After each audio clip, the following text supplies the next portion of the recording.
말씀은 요한복음 21장 15절부터 25절 사이 말씀입니다. 요한복음 21장 15절부터 끝까지 25절 사이 말씀, 저와 여러분 서로 교독하겠습니다. 요한복음 21장 15절부터 25절 말씀.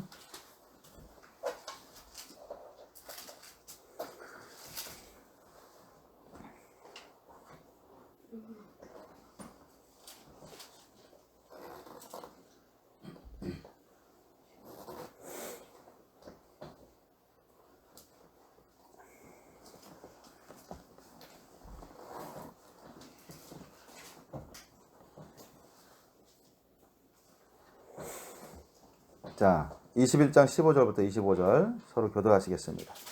저희가 조반 먹은 후에 예수께서 시몬 베드로에게 이르시되 요한의 아들 시몬아, 내가 이 사람들보다 나를 더 사랑하느냐 하시니 가로되 주여 그러하외다. 내가 주를 사랑하는 줄 주께서 아시나이다.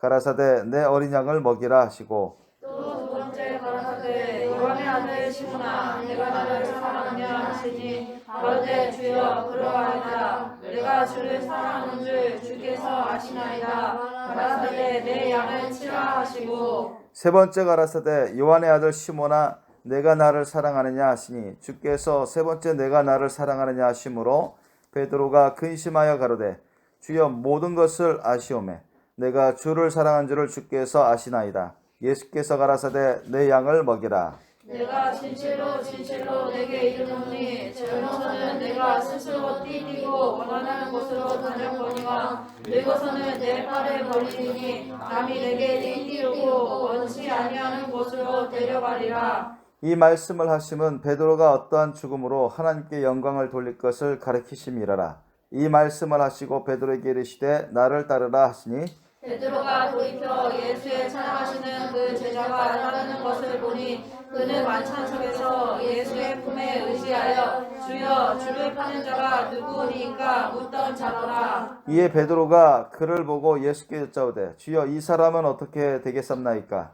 예수께서 말하시되 내가 올 때까지 그를 머물게 하고자 할지라도 내게 무슨 상관이냐, 너는 나를 따르라 하시더라. 이 말씀이 형제들에게 나가서 그 제자는 죽지 아니하겠다 하였으나 예수의 말씀은 그가 죽지 않겠다 하신 것이 아니라 내가 올 때까지 그를 머물게 하고자 할지라도 내게 무슨 상관이냐 하신 것이라라. 이 일을 증거하고 이 일을 기록한 제자가 이 사람이라. 우리는 그의 증거가 참인 줄 아노라. 예수의 행하신 일이 이 외에도 많으니 만일 낱낱이 기록된다면 이 세상이라도 이 기록된 책을 두기에 부족할 줄 아노라. 아멘. 자, 오늘 주님께서 주신 말씀 제목 따라해 보시겠습니다. 내가 나를 사랑하느냐 너는 나를 따르라. 내가 나를 사랑하느냐 너는 나를 따르라. 네, 이 말씀으로 은혜를 나누겠습니다. 여러분, 이 대목은요, 지금 우리가 서로 교독한 이 본문은 예수님이 이제 부활하신 후 세 번째 나타나신 이후에 주신 말씀이죠. 근데 이게 베드로에게만 주신 것이 아니라 사실 좀 넓은 의미에서는 예수님을 사랑하고 믿는다는 크리스찬 모두에게 해당되는 말씀입니다. 베드로에게 대표적으로 이렇게 주신 것인데요. 그 당시 베드로가 제자 중에 수제자 역할을 했습니다. 역할을 했고 예수님께서 베드로가 예수님을 향한 그런 반석 같은 믿음의 고백을 했는데 그 반석 같은 믿음의 고백 위에 내 교회를 세우리라고 주님이 말씀하셨고, 이 베드로가 그런 예수님을 향한 그런 반석 같은 믿음이 있었기 때문에 또 수제자 역할을 해왔기 때문에 대표적으로 예수님께서 이 말씀을 베드로에게 개인적으로 주신 것이죠. 그러나 개인적으로 주신 것이지만 오늘 내가 나를 사랑하느냐 너는 나를 따르라, 이 말씀은 베드로 한 사람에게만 주신 게 아니라는 거예요. 모든 크리스찬들, 예수님을 정말 사랑하고 믿는다는 모든 사람들에게 해당되는 말씀입니다. 믿습니까? 문맥을 봐도 그건 우리가 알 수가 있습니다. 베드로가 예수님을 사랑하고 믿는다고 고백을 했던 사람 있죠? 예수님이 죽으시기 전에도 다른 사람은 다 예수님을 떠난다 할지라도 자기만은 예수님 떠나지 않겠습니다. 주님이 어딜 가시든 내가 감옥도 갈 수 있고 같이 갈 수 있고 주님이 죽으실 때 저도 같이 죽을 수 있습니다. 이렇게 큰 소리 치던 사람이었습니다. 그러면서도 예수님한테는 예루살렘에 올라가지 마세요. 올라가서 십자가에 달려 죽으신다고 하는데 죽으시면 안 됩니다. 그래서 예수님이 죽으시는 것을 극구 말렸던 사람이죠. 죽으시는 것을 원치 않았던 사람입니다. 그죠? 그러니까 베드로에게는 그런 심령이 있었던 거예요. 근데 그 베드로의 심령이 보통 사람들에게 있기 마련인 심령입니다. 뭐냐면 한편으로는 예수님을 사랑하고 믿고 의지하고 예수님을 따르겠다고 하지만 배신 안 하시겠다고 하지만 한쪽으로는 핍박을 두려워하고 죽음을 두려워하고 아셨죠? 편하게 목회 선교하기를 원하고 그러면서 정말 후한 보수, 후한 보응을 받기를 원하고 이게 보통 사람들 어떻게 보면 연약한 심령의 크리스찬들의 심령인 경우가 많습니다. 베드로도 여전히 그것을 드러내줍니다. 베드로가 예수님 앞에서 몇 번 부인했죠? 예수님이 저기서 근처에서 핍박받고 매맞고 신문당할 때 계집종 대제사장 계집종과 또 남종이 그렇게 베드로를 보고 너 저 예수라는 자의 제자 맞지? 하니까 베드로가 어떻게 했어요? 아니라고 나 모른다고 저 사람 모른다고 나하고 상관없는 사람이라고 계속 따지고 물고 늘어지면서 꼬치꼬치 맞잖아 하니까 베드로는 근데 뭐라 합니까? 내가 저 사람 안다고 하면 난 저주받을 자다. 그죠? 내가 저 사람하고 관계 있는 사람이라면 저 사람의 제자라면 난 저주받을 자라. 이렇게까지 말을 해버려요. 그러니까 자신도 예수님처럼 붙잡혀서 매맞고 죽을 수도 있는 그런 위협을 느끼기 때문에 순간 뭐예요? 두려운 것입니다. 예수님도 저렇게 무기력하게 가서 매맞고 죽을 수도 있는 그런 험악한 상황에 빠졌는데 자기 자신은 보니까 더 약한 자거든요. 자신도 얼마든지 그렇게 당할 수 있을 것 같아서 겁난 거예요. 예수님을 사랑하는데도 불구하고 믿는데도 불구하고 그 겁과 두려움 때문에 자신도 모르게 자신의 연약함 때문에 예수님 근처에 계신데도 불구하고 또 얼마 전에 예수님 부인하지 않습니다. 내가 누굽니까? 다른 사람 다른 제자 다 떠나도 나는 안 떠납니다. 죽는데 같이 죽을 수 있습니다. 이렇게 했는데도 그렇게 말을 했는데도 얼마 안 지나서 예수님을 부인해버리는 새벽닭이 울기 전에 3번이나 부인해버리죠. 그죠? 예수님이 예언도 하셨어요. 너 새벽닭 울기 전에 3번 나를 부인해라. 그런데도 분명 들었는데도 그렇게 또 부인을 해버립니다. 그렇게 연약한 게 바로 사람의 심령입니다. 그래서 크리스찬이라도 여러분의 심령이 그 사랑과 믿음의 정도에 따라서 그 사랑과 믿음의 크기가 다르거든요. 사람마다. 크리스찬이라도 사랑과 믿음의 크기가 다릅니다. 자라나게 하셔야죠. 굳세게 해야 됩니다. 그래서 영안이 열려서 하나님의 은혜로 보게 되면 그 사람 속에 사랑과 믿음의 분량을 볼 수 있어요. 이 사람은 얼마나 사랑과 믿음이 큰지, 이 사람은 얼마나 연약하고 희미한지 그걸 볼 수 있습니다. 본 사람도 있고요. 그래서 사람에 따라서 사랑과 믿음의 분량이 제각기 다른데 이때만 해도 이제 예수님을 부인할 때만 해도 베드로의 그 사랑과 믿음의 분량은 참 작았죠. 베드로뿐만 아니라 대다수 다른 모든 제자들이 대동소이합니다. 작았어요. 근데 예수님이 이제 부활하시고 나서 다시 제자들에게 나타나셔서 믿음을 다시 일깨워 주시고 또 사랑의 교제를 나누고 믿음의 교제를 나누면서 제자들이 더욱더 사랑과 믿음이 자라나게끔 해주시고 위로해 주시면서 힘을 북돋아 주시죠. 그러면서 이제 예수님의 실체, 예수님의 하나님의 그리스도이심을 점점점 이제 더욱더 섬세하고도 현실적으로 제자들이 체험해가는 것입니다. 왜냐? 죽었던 예수님이 3일 만에 예언하신 대로 부활하셨거든요. 부활하신 거 보니까 뭐 시공간을 초월하죠.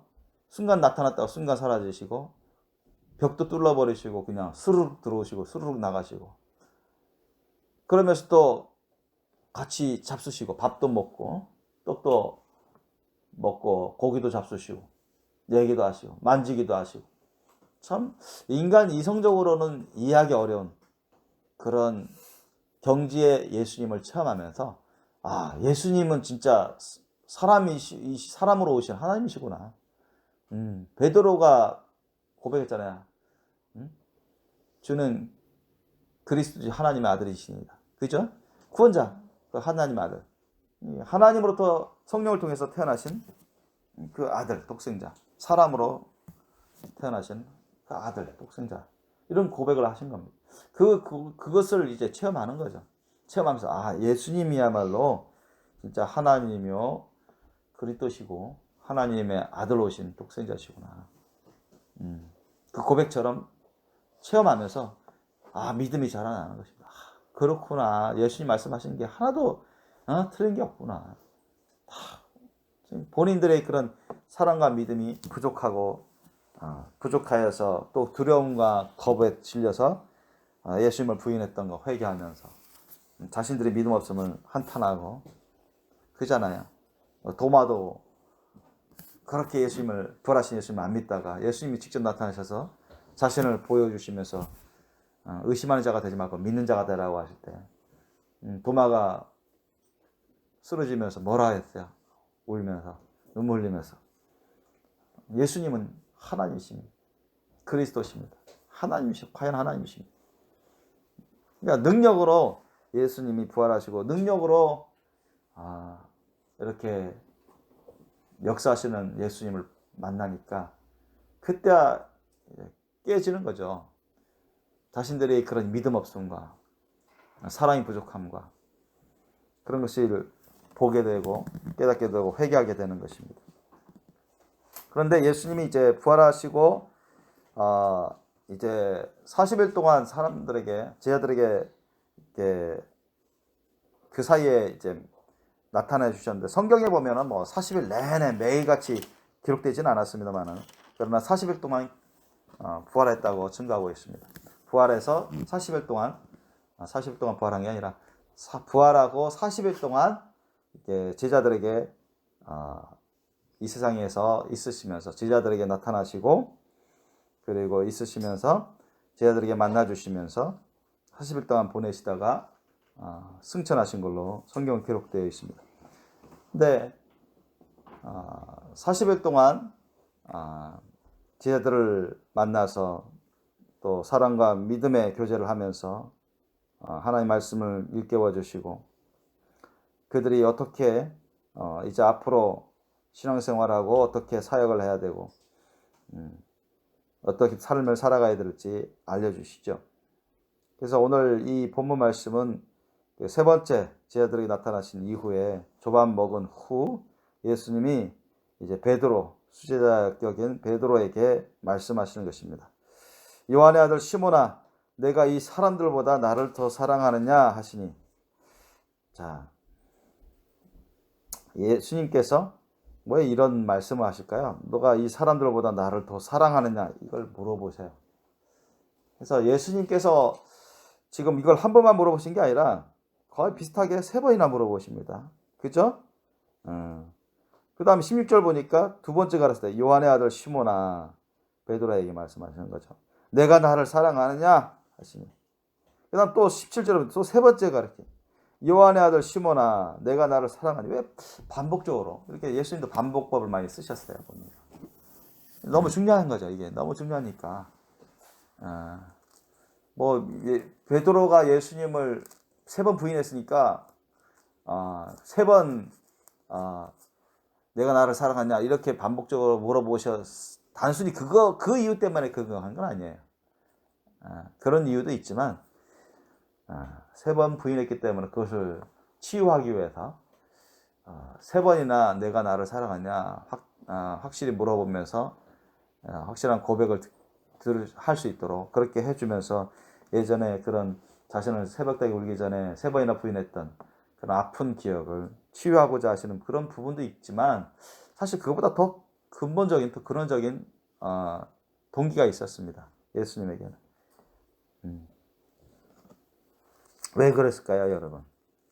왜 예수님이 같은 질문을 합니까? 근데 너무나 중요한 거예요, 이거는.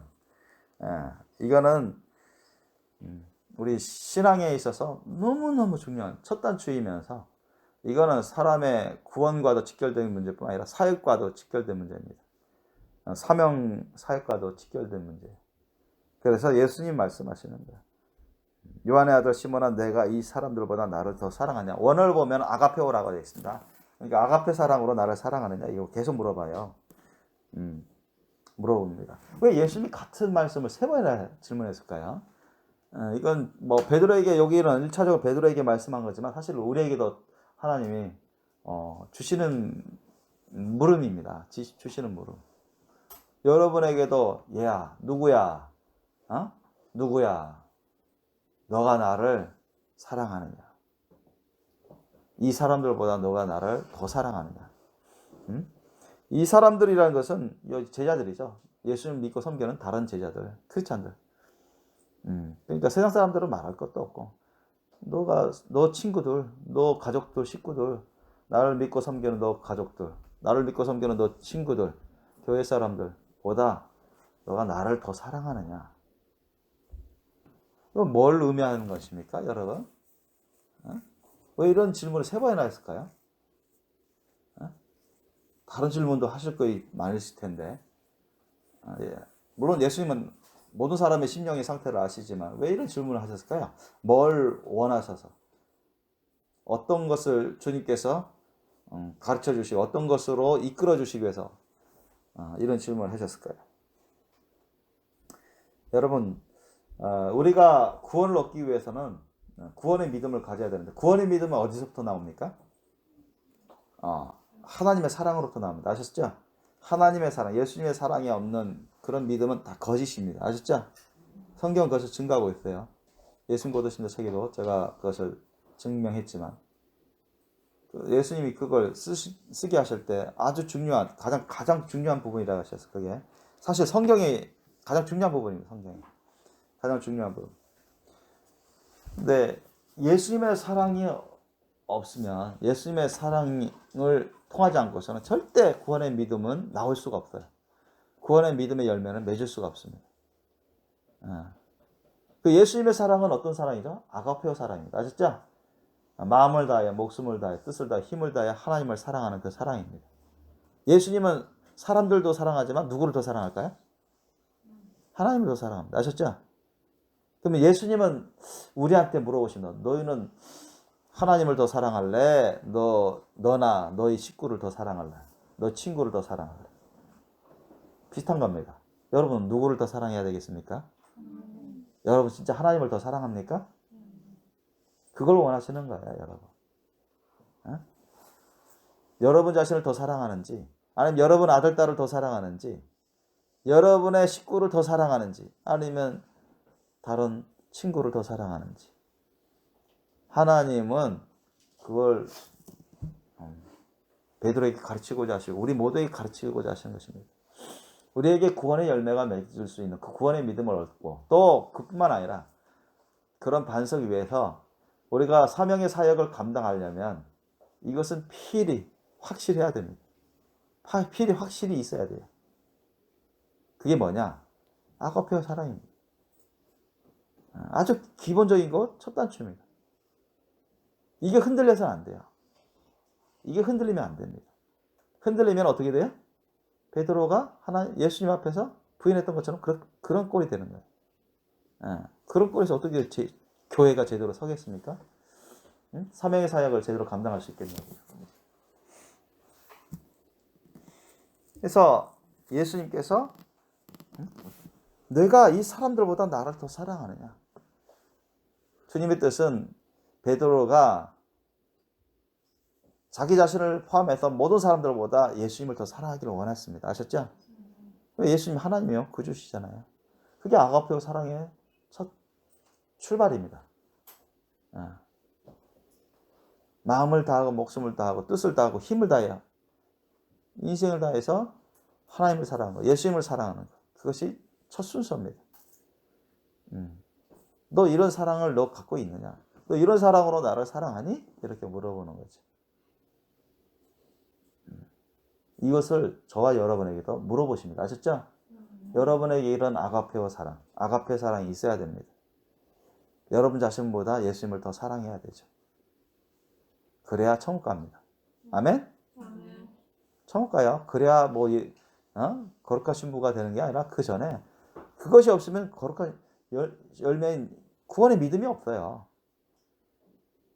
여러분 자신보다 예수님을 더 사랑해야 됩니다. 아셨죠? 이해되세요? 여러분에게 그 믿음이 그런 사랑에 기초한 믿음이 없으면 말짱 헛겁니다. 잘못 믿는 거예요. 잘못 신앙생활하는 거예요. 하나님을 최고로 사랑하셔야 됩니다. 예수님을 최고로 사랑하셔야 됩니다. 여러분 그런 사랑이 있으셔야 돼요. 영원토록 있어야 돼요. 그것이 있어야 구원의 믿음이 굳건히 서게 되고 흔들리지 않습니다. 그래야 그 굳건한 반석의 믿음 위에서 믿음 위에서 다시 하나님이 주신 그런 예수님이 주신 사명의 사역을 잘 감당할 수 있어요. 기초가 되는 것입니다. 그래서 베드로에게 우리에게 예수님이 이런 확고한 반석 같은 첫 단추 같은 단계인 예수님의 그 사랑, 하나님의 아가페오 사랑을 우리에게 심어주시고자 세워주시고자 이런 질문을 3번이나 너무나 중요하기 때문에 3번 완전 수인 3번이나 물어보는 겁니다. 3번 한 번만 해도 충분한데 아마 어떤 사람은 예수님이 3번이나 똑같은 말을 하시니까 짜증나게 이렇게 하는 사람도 있을 수 있어요. 그 사람 너무나 교만한 사람이죠. 자기의 분수와 신분도 모르고 자신이 어떠한 영적으로 어떠한 죄악된 말을 하는지도 깨닫지 못하는 사람입니다. 그런 사람들이 오늘날에도 있어요.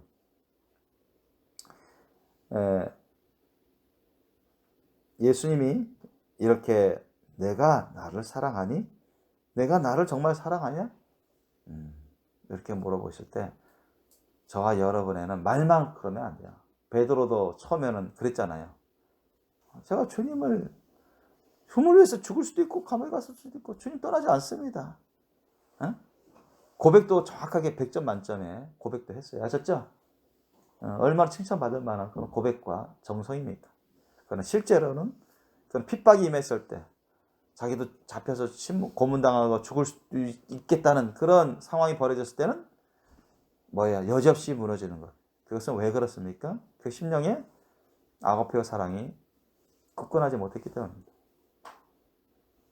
예수님의 사랑이 굳건하지 못했기 때문에 그만큼 사랑과 믿음의 분량이 작기 때문에 그렇습니다. 확고하지 못했다는 거예요. 그래서 이분들이 어떻게 바뀝니까? 나중에는 마가 요한의 다락방에서 10일 동안 계속 이렇게 모여서 기도하고 찬양 드릴 때 성령 충만함 받습니다. 그죠? 그 다음부터는 완전 바뀌어 버립니다. 그 다음부터는 완전 업그레이드 되죠. 목숨도 내놓고 진짜로 목숨 내놓고 그런 사역을 합니다. 완전 바뀌어 버려요. 예수님처럼 그런 삶을 살아갑니다. 죽으면 죽으리라는 그런 진짜 고백대로 그런 삶을 살아가요. 우리 사도행전을 보듯이. 그래서 우리가 우리 스스로 그렇게 될 수 있는 게 아니죠. 누구의 힘을 받아서 그런 겁니까? 하나님이 보내주신 예수님 보내신 성령님의 힘, 그 권능을 힘입어서 우리가 그렇게 변화되는 거예요. 아셨죠? 그러니까 오늘날 똑같습니다, 여러분. 오늘날에도 똑같아요. 말씀만 들으면 안 돼. 말씀도 중요하지만 플러스 성령의 권능을 힘입어야 돼요. 아셨습니까? 그래야 우리 안에서 말하게 하시는 분은 성령이라 했습니다. 예수님 말씀하시고. 아셨어요? 생각나게 하고 강하고 담대하게 하고 죽음보다 강한 사랑과 믿음을 확고히 심어주시고 성령이 불같은 역사를 낳게 하시는 분은 성령의 권능을 힘입었을 때 가능합니다. 아셨죠? 그래서 이 동안에는 이들이 제자들이 성령 충만 받기 전에는 그냥 뭐 예수님이 입을 통해서 기름 부으심으로 임했지만 그냥 말씀 위주입니다. 아셨습니까? 복음 위주, 복음 말씀 위주의 그런 양육을 받았어요. 그런데 나중에 사도행전 때는 아가 요한의 닥터 때는 성령이 충만한 권능의 기름 부으심을 계속 받으면서 플러스 된 겁니다. 그러니까 엄청난 시너지 효과를 낸 거죠. 여러분에도 바로 그런 과정이 꼭 필요합니다. 그런 과정을 거쳐야 돼요. 이것은 그 당시 사도들에게만 해당되는 게 아니라 우리 모든 크리스찬들에게 해당되는 과정입니다. 저와 여러분이 이게 틀림없이 흔들림이 없는 확고부동한 어느 곳에서든 주님을 위해서 죽을 수 있는 확실한 주님을 위한 사랑이 그런 열매들이 여러분 가운데 확고히 있으셔야 됩니다. 베드로가 변화되기 전에 말은 생각은 제스처는 그렇게 100점 만점에 정답의 그런 말과 제스처를 했지만 실제적으로 핍박이 따르고 고난이 달렸을 때 위협을 직면했을 때는 무너져 버리는 그런 게 아니라 어떤 위협과 죽을 수도 있는 상황에서도 예수님을 부인하지 않고 예수님을 위해서 죽을 수 있는 주님의 몸된 교회를 위해서 죽을 수 있는 확실한 변화된 사도들처럼 그렇게 변화돼야 됩니다. 그러기 위해서는 하나님의 말씀, 복음의 말씀과 플러스 여러분 성령의 권능을 힘입어야 돼요. 아멘? 그래야 돼요. 성경 그것을 가르쳐주고 있어요. 그렇지 않으면 여러분이 사도들이 변화된 것처럼 그렇게 변화될 수가 없습니다. 맨날 연약하죠. 지식적으로는 어느 정도 알아요. 깨우침은 알 수 있습니다. 믿는다고 고백은 할 수 있어요. 그러나 실제는 그 단계로 사랑과 믿음이 장성하게 자라날 수가 없습니다. 지식이 곧 믿음은 아니거든요. 지식이 곧 사랑이 아닙니다. 그래서 우리가 성경 지식도 많이 필요합니다. 깨우침도 많이 필요해요. 깨우침이 곧 믿음은 아니라 했습니다. 그래서 사랑과 우리가 믿음, 확실한 사랑과 믿음 그 토대 위에서 주님이 주신 사명의 사역을 감당할 수 있어야 됩니다. 자, 그래서 저와 여러분에게 필요한 것은 이거다는 거예요. 가장 중요한 게. 너가 다른 어떤 사람보다, 너 자신을 포함해서 다른 어떤 사람보다 나를, 예수님을, 하나님을 더 사랑하느냐? 너 진짜 나를 위해서 죽을 수 있냐? 이런 얘기 아셨죠? 다르게 말을 하면 너 정말 나를 위해서 죽을 수 있을 정도로 사랑하냐? 너 얼마 전에 나를 위해서 죽을 수 있다고 했잖아. 안 도망친다고 했잖아. 그런데 내가 3번을 묻고 있는데 완벽하게 묻고 있는데 정말 나를 위해서 죽을 수 있니? 그런 사랑 갖고 있어? 이렇게 물어보는 거예요. 그런데 베드로는 이 시기에 베드로는 어떠한 사랑을 가졌을까요? 자, 정말 어떤 상황에서도 예수님을 부인할 수도 하지 않는 그런 굳건한 사랑을 가졌을까요? 아니면 이전처럼 또 부인할 수 있는 그런 사랑, 연약한 사랑을 가졌을까요? 그런 중간 과정이라고 보여집니다. 왜냐하면 예수님이 부활하셨거든요. 부활하시고 진짜 살아 역사하시는 걸 보여주시고 이전보다는 분명 사랑과 믿음이 조금씩은 좋아진 걸로 우리가 알 수 있습니다. 그죠? 그전에는 예수님이 죽으시면 다 끝나는 걸로 다 무너지는 것으로 생각하고 겁먹고 다시 고기나 잡으러 가자. 다시 갈릴리로 가볼까? 예수님 따라서 오느라 모든 걸 다 버리고 왔는데 다시 옛날로 돌아갈까? 그런 생각을 많이 갖고 있었는데 잘못된 생각이에요. 근데 부활하신 예수님 만나고 40일 동안 겪으면서 진짜 예수님은 하나님의 구주시구나. 죽음도 못 막으시는구나. 예수님을 어떻게 할 수가 없구나. 그리고 예수님 말씀대로 예수님을 믿는 자들은 죽어도 살아나고 못 살아서 예수님을 믿는 자는 영을 산다고 하셨구나. 우리도 이렇게 예수님처럼 부활하는구나. 이런 걸 이렇게 느끼면서 믿어져 가는 겁니다. 아셨죠? 그러면서 사랑과 믿음이 점점 단단해져 가고 커져 가는 거죠. 그러나 완전히 확실하게 변화되는 것은 성령 충만한 이후에 그렇게 변화됩니다. 변화돼요. 그래서 자신도 지금은 어떻게 정확하게 판단하기가 어려우니까 베드로가 뭐라 말해요? 세 번째 17절 보니까 세 번째 가라사대 요한의 아들 시몬아 내가 나를 사랑하느냐 예수님 말씀하셨어요. 물어봤어요. 그러니까 주께서 세 번째 내가 나를 사랑하느냐 하심으로 베드로가 근심하여 가로되 왜 하필 또 세 번이나 물어보시죠. 자기가 세 번이나 부인했기 때문에 예수님을 이전에 주여 모든 것을 아시오매 했어요. 내가 주를 사랑하는 줄을 주께서 아시나이다. 그런데 베드로는 항상 보면 원어를 보면 아가페오를 쓰지 않고 필레오를 썼습니다. 친구에 대한 사랑. 그래서 그러면서 예수님을 향한 사랑은 분명히 있었어요. 베드로도 그렇게 지금 고백하는 거예요. 주여 모든 것을 아시오매.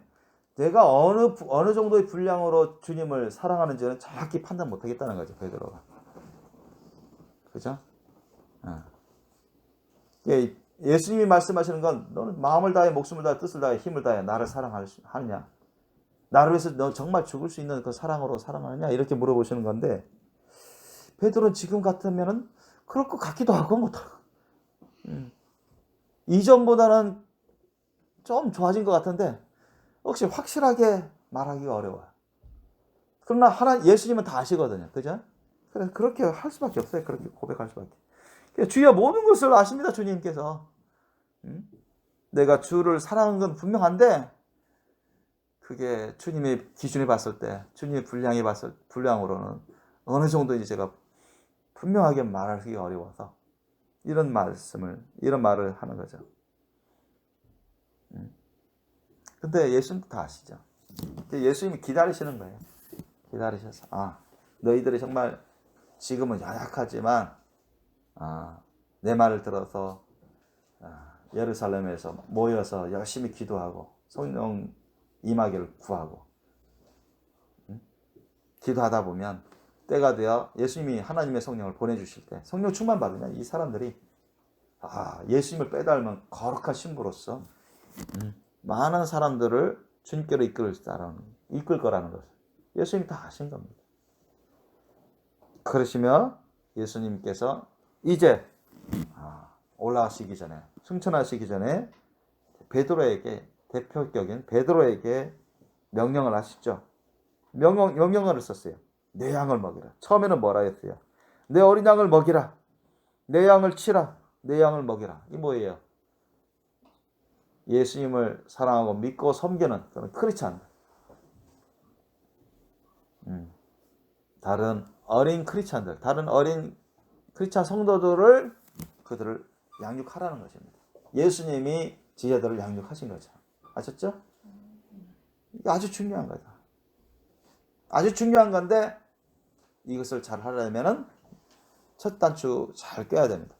굳건한 사랑과 믿음의 반석 위에 있어야 됩니다. 아셨죠? 너무나 중요한 것입니다. 여러분 예수님의 그 사랑을 따르지 않고서는 믿음 생활을 못합니다. 아셨죠? 믿음 생활 하는데 올바른 믿음 생활을 못한다는 거예요.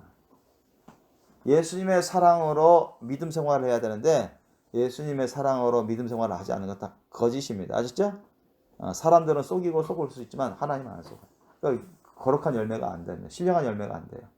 그냥 사람들 보기에는 교회 생활, 신앙 생활 하는 거지만 예수님의 사랑으로 하지 않는 그런 믿음 생활은 거짓입니다. 사실 죄악이죠. 하나님 앞에서는 죄악된 겁니다. 예수님의 사랑. 우리가 예수님의 사랑이 어떠한지는 우리가 많이 들었습니다. 그 사랑은 하나님을 위해서, 예수님을 위해서 자신을 드리는 사랑입니다. 헌신하는 사랑이에요. 죽을 수 있는 사랑이고 주님 안에 있는 모든 것을 믿고 기다리고 또 참고 인내하고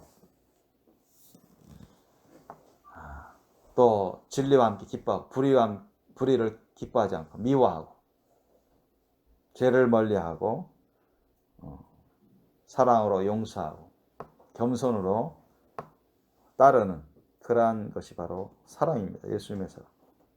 주님 말씀 뜻에 끝까지 겸손으로 순종하는 그러한 것이 예수님의 사랑입니다. 그러니까 이런 사랑이 있어야 돼요. 이런 사랑이 있어야 믿음이 올바르게 되고 굳건한 믿음으로 서게 됩니다. 그래야 우리가 신앙생활도 잘할 수 있을 뿐만 아니라 자기보다 어린 그런 크리스찬들을 양육을 잘할 수 있죠. 말씀으로 양육 잘하고 또 성령의 기름 부으심으로 양육을 잘할 수 있습니다. 자신의 그런 사랑과 믿음이 흔들려 버리면 자기 자신도 감당하기 어렵죠. 다른 어린 사람들을 어떻게 제대로 양육할 수 있겠습니까? 이것은 개인 신앙 생활에 있어서 아주 중요하고 또 하나님이 예수님 맡겨주신 그런 사명의 사역을 감당하는 데 있어서 아주 중요합니다. 18절 이하 보면 내가 진실로 진실로 내게 이르노니 젊어서는 내가 스스로 띠띠고 원하는 곳으로 다녔거니와 늙어서는 내 팔을 벌리리니 남이 내게 띠띠우고 원치 아니하는 곳으로 데려가리라 했습니다. 그래서 우리가 이게 사도 베드로가 젊어서는 열심히 성령 좀 받고서 성령 인도하신 대로 이렇게 주님 안에서 또 원하는 곳으로 다니면서 복음 증거하고 또 병자들 고쳐주고 또 세례주고 또 교회도 이렇게 세우고 교회를 또 양육하고 목회하고 그랬습니다. 그런데 이제 로마 제국 제국 시대 때 이탈리아 로마 황제가 기독교인들을 대핍박하죠. 대표적으로 네로 황제 때 이런 여러 황제 시대가 있었는데 그때 이제 베드로도 로마에 갑니다. 로마에 가서 전도하고 그곳의 교회 크리스찬들을 또 돕고 굳게 하고 그런 사역을 하는데 대핍박이 임했을 때 베드로도 잡히죠. 베드로도 잡혀서 고문당하고 이제 십자가에 거꾸로 달려서 순교하는 그러한 마지막을 겪게 됩니다. 이제 그것을 대해서 예수님이 말씀하신 것이죠. 19절 보니까 이 말씀을 하시면 베드로가 어떠한 죽음으로 하나님께 영광을 돌릴 것을 가르치심이로다. 그런데 이 말씀을 하시고 베드로에게 또 말씀하십니다. 나를 따르라 했어요. 이게 나를 따르라. 이게 무슨 말입니까? 나를 따르라. 나를 따르라. 예수님이 어떠한 삶을 사셨죠? 예수님이. 여러분 잘 아시다시피 예수님의 그 십자가 사랑으로 십자가 사랑의 사명을 다 감당하고 죽으시기까지 주님이 해야 될 일을 다 하시고 올라가신 거죠. 그죠? 그런 삶을 살라고 말씀하시는 겁니다. 나를 따르라. 예수님이 베드로와 함께 3년 반 가까이 이렇게 공생의 사역을 같이 하시고 그리고 부활하시고 십자가 달려서 고난의 죽음을 당하시고 그다음 부활하시고 올라가셨잖아요. 바로 예수님의 십자가 사랑의 사명의 삶을 두고 하신 말씀인데 베드로에게도 너도 나처럼 이런 삶을 살아라 이런 얘기예요. 나처럼 내가 해왔던 것처럼 너도 그렇게 하라고 말씀하시는 거예요. 나를 따르라. 지금은 예수님과 함께 승천할 수는 없지만 예수님이 이곳에서 3년 반 이상 공생의 사역, 예수님의 십자가 사랑의 사명의 사역을 감당했고 또 죽으시기까지 하나님의 말씀 뜻을 순종하고 무사람들을 위해서 헌신의 사명을 감당한 것처럼 베드로에게도 말씀하시는 건 너도 나를 따르라. 이처럼 나처럼 그렇게 살라고 말씀합니다. 또 말씀하세요. 왜냐하면 베드로가 그 제자 중에 젊은 제자인 요한, 사도 요한하고도 아주 라이벌 의식이 있었어요. 왜냐하면 사도 요한이 예수님을 아주 사랑했어요. 많이 좋아하고 아주 잘 따랐습니다. 그죠? 다른 사람들은 다 도망쳐서, 제자들은 예수님 십자가에 달리실 때 도망쳐서 그렇게 뿔뿔 흩어졌는데, 그래도 사도 요한은 어머니, 예수님의 어머니 친모인 마리아를 모시고 그 십자가 앞에 다가왔잖아요. 그죠?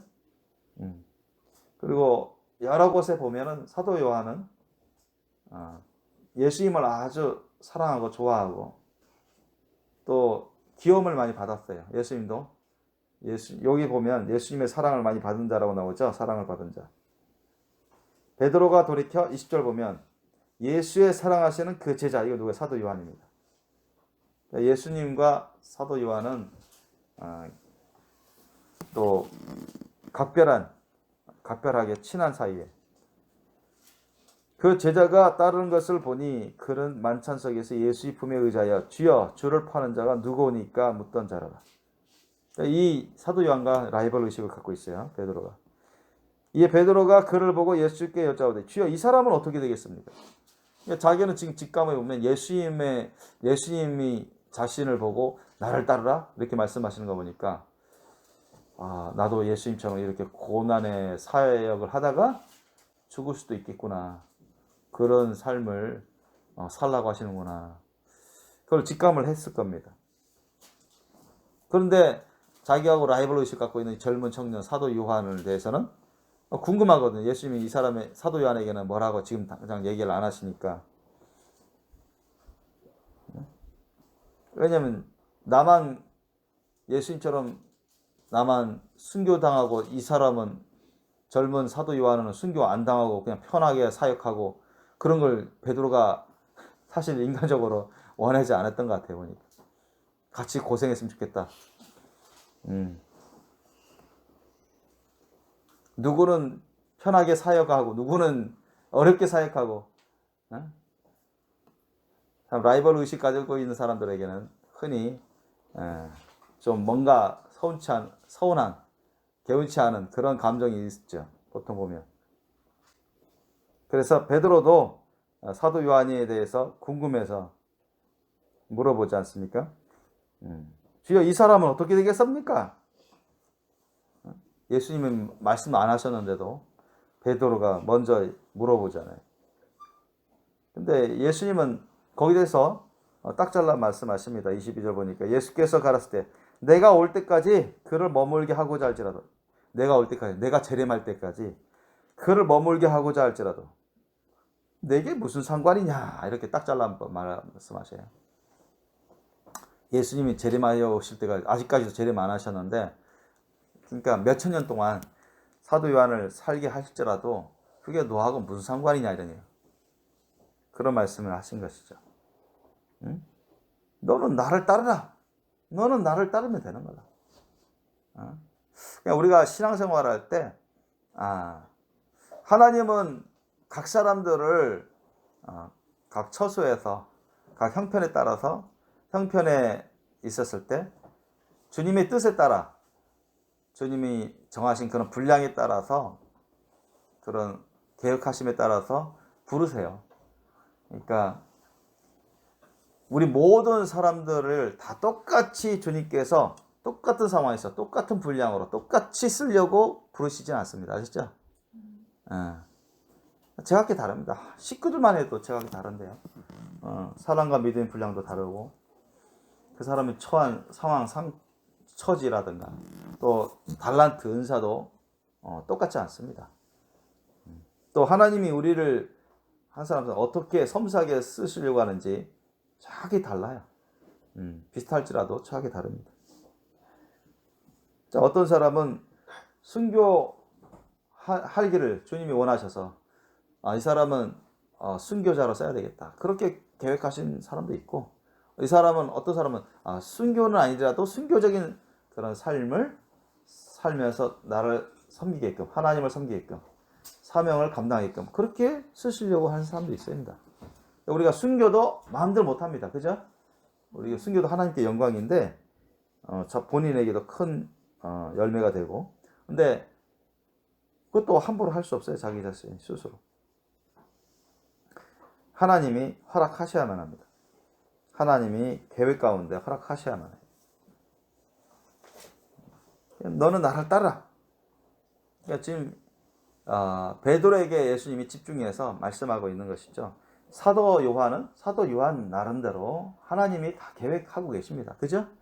사도 요한은 역사적 자료를 보면 뭐 순교했다는 자료는 없습니다. 단지 한 100세 가까이 이제 반모섬에 유배돼서 거기서 이제 많은 고난을 당하고 또 죽음의 시험도 겪고, 그런데 하나님이 이제 사도 요한을 계속 순교당하지 않도록 그렇게 지켜주시고, 한 100세 가까이 에베소 교회 거기하고 그 근처 교회에서 로마 제국 시대 때 핍박을 견뎌내면서 교회들을 돌보고, 그 아시아 7교회가 바로 그 사도 요한이 주로 활동하던 지역입니다. 그래서 요한계시록에 나오는 아시아 7교회, 그곳에서 이제 임종을 맞이한 것으로 전해지고 있어요. 한 100세 가까이 아주 장수한 거죠. 베드로 사도 바울 같은 경우는 거의 뭐 60대 몇십 년 전에 순교당한 걸로 이렇게 되어 있는데요. 그러니까 너는 나를 따라. 어떤 베드로 같은 사람에게는 정말 순교하는, 끝내 하나님의 주신 그런 십자가 사랑의 사명의 사역을 감당하다가 순교하는 그런 열매로 하나님께 자신을 드리는 그런 세계를 맞이할 수 있도록 하나님이 정하신 사람도 있고, 또 어떤 사람에게는 순교는 아니라 또 순교적인 그런 고난의 삶을 살면서 주님이 맡기신 사명을 감당하다가 이 세상을 떠나는 그런 제자도 있습니다. 그러니까 저와 여러분도 그렇게 달라져요. 제가 순교 당할 수도 있지만 안 당할 수도 있고, 저는 모르겠어요. 꿈에서 한 번인가 두 번인가 제가 순교 당하는 꿈을 본 적은 있습니다만, 그래서 여러분은 뭐 이렇게 순교를 당할지 안 당할지는 모르겠어요. 여러분도 모를 겁니다.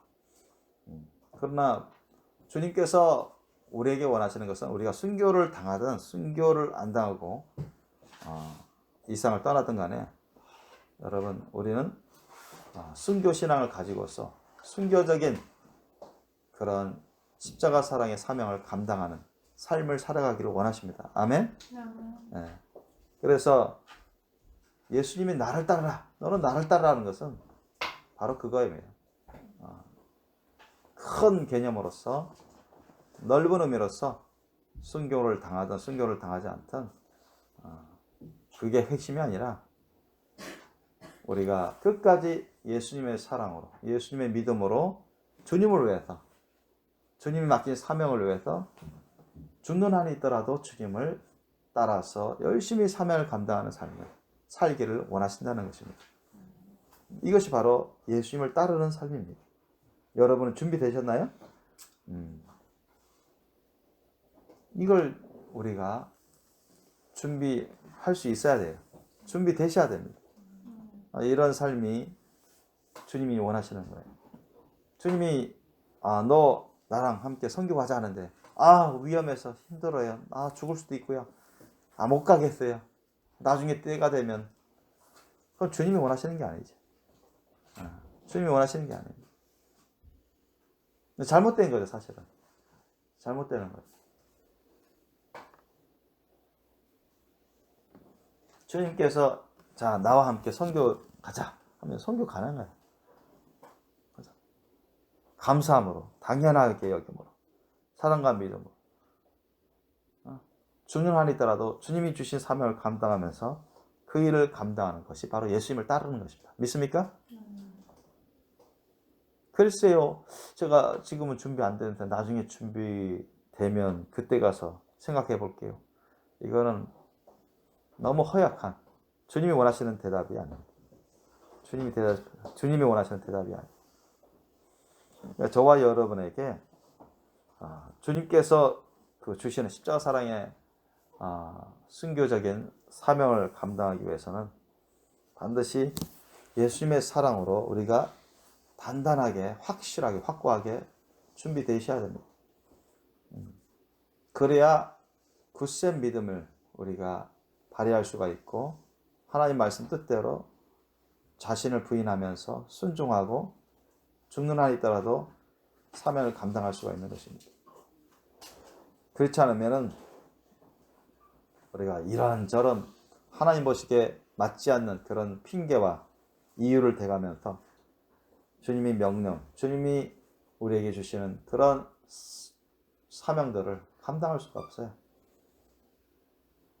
그래가지고 무슨 거룩한 신부가 되겠고, 그러면은 여러분 천국 가는데도 쉽지는 않을 겁니다. 왜? 연약한 그런 사랑과 믿음으로 살다가 많은 시험이 임하게 됩니다. 많은 시험이 임하게 되는데 거기에서 통과를 해야 돼요. 천국 가려면. 왜냐하면 계속 예수님을 부인해버리고 계속 주님이 주신 그런 말씀 명령을 만약에 불순종하다 보면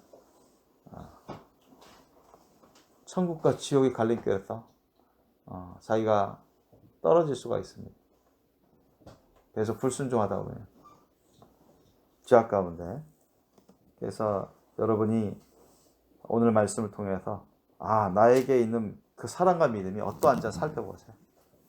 저와 여러분에게 있는 그 사랑과 믿음, 정말 예수님을 위해서 죽을 수 있는 그 사랑입니까? 정말 예수님을 위해서 그 말씀에 무조건 순종할 수 있는 그런 믿음이냐고요. 자, 너 나를 따라 할 때 베드로는 어떠한 사랑과 어떠한 믿음을 가져야 되겠습니까? 바로 예수님이 갖고 계신 그 사랑, 예수님이 갖고 있는 그런 믿음을 따라야 됩니다. 아멘? 왜? 너 나를 따라.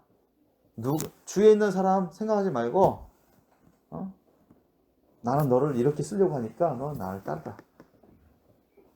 그러면 정말 예수님의 그 사랑으로, 그 예수님의 믿음으로 죽는 한이 있더라도 예수님이 보내시는 곳에 가야 되고 예수님이 시키시는 일을 해야 됩니다. 그죠? 그게 예수님을 따라가는 삶입니다.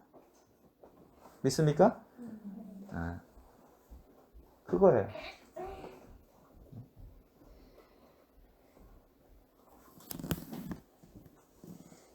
예수님의 그 사랑과 믿음이 과연 내 안에 있고 그 사랑과 믿음을 내가 따르고 있는지, 그 사랑과 믿음을 따른다면 주님이 주시는 말씀을 그대로 따르게 됩니다. 가라 하면 가게 되고 하라 하면 하게 됩니다. 순교를 나를 위해서 순교할 수 있니? 그럼 순교해야 돼. 순교할 수 있는 그 사랑과 믿음이 돼야 됩니다. 저와 여러분에게 그 사랑과 믿음이 있기를 예수님으로 축원합니다. 예수님이 여러분과 저에게 물어봅니다. 내가 나를 사랑하느냐? 정말? 너는 나를 따르라. 너 정말 나를 따를 수 있니?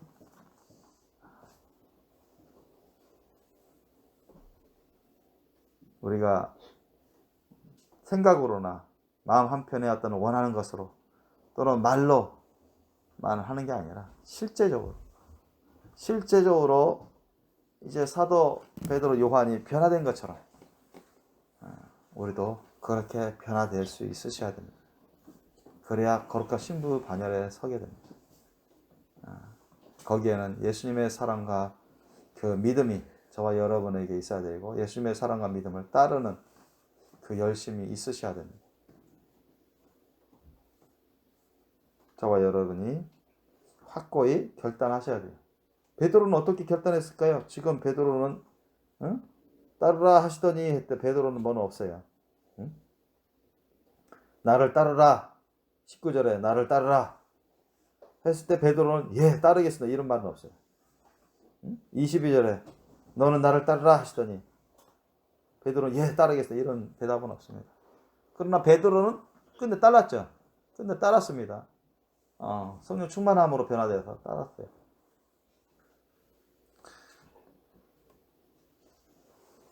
저와 여러분이 예수님을 끝까지 따를 수 있겠습니까?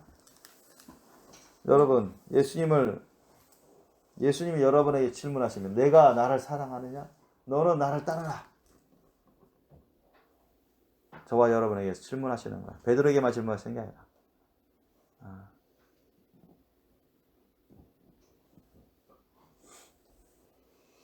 저와 여러분에게 질문하시는 거예요. 저와 여러분이 정말로 예수님의 사랑으로 예수님을 사랑하는지, 예수님의 그 믿음으로 정말로 예수님을 따르고 있는지, 끝까지 죽는 한이 있더라도 따를 수 있는지 물어보십니다. 저와 여러분 모두가 베드로가 변화된 것처럼 우리도 변화되어서 예수님의 말씀에 그대로 예수님, 저는 예수님의 사랑으로 예수님을 따릅니다. 죽는 한이 있더라도 주님을 사랑합니다. 죽는 한이 있더라도 예수님을 믿음으로 주님 말씀에 순종합니다. 이런 삶을 사시기 위해 예수님을 축원합니다. 기도하시겠습니다. 오늘 말씀 여러분 생각하시면서 여러분 자신에게 질문하시고 기도하십시오. 정말 하나님께서, 예수님께서 저와 여러분에게도 아주 근본적인 질문하시는 겁니다. 너가 나를 정말 사랑하냐? 한 번도 아니고 확실히 듣고 싶어 해서 3번이나 말씀하셨어요. 우리가 죽는 한이 있더라도 죽음을 각오하고 예수님의 사랑으로 예수님을 사랑하는지 체크하시기 바랍니다. 그리고 예수님의 그 믿음으로 따르고 있는지, 죽는 한이 있더라도 주님이 가라 하면 가고 주님이 하라고 하면 하고 순교신앙으로 주님을 따르고 있는지 우리가 점검해야 되겠습니다. 이것은 너무나 중요합니다. 우리 신앙생활에 있어서 또 사명을 감당함에 있어서 너무나 중요한 기본적인 겁니다. 이것이 없이는 안 됩니다, 여러분. 이것이 없이는 절대 안 돼요. 사실 이것이 없이는 하나님 앞에서 온전하지 못한 것입니다. 우리 모두가 회개할 것이 있다면 회개하십시오. 이것에 대해서 회개할 것이 있다면 회개하시고 정말 이 근원적이고 기본적이고 첫 단계인 이것을 우리가 정말로 잘 갖추어서 예수님이 말씀하신 대로 무조건 우리 자신을 드리는 삶으로 나가면서 주님을 영원토록 따라가는 주님과 함께하는 삶으로 변화될 수 있도록 우리 기도하기를 원합니다. 이 시간 베리굴리가 기도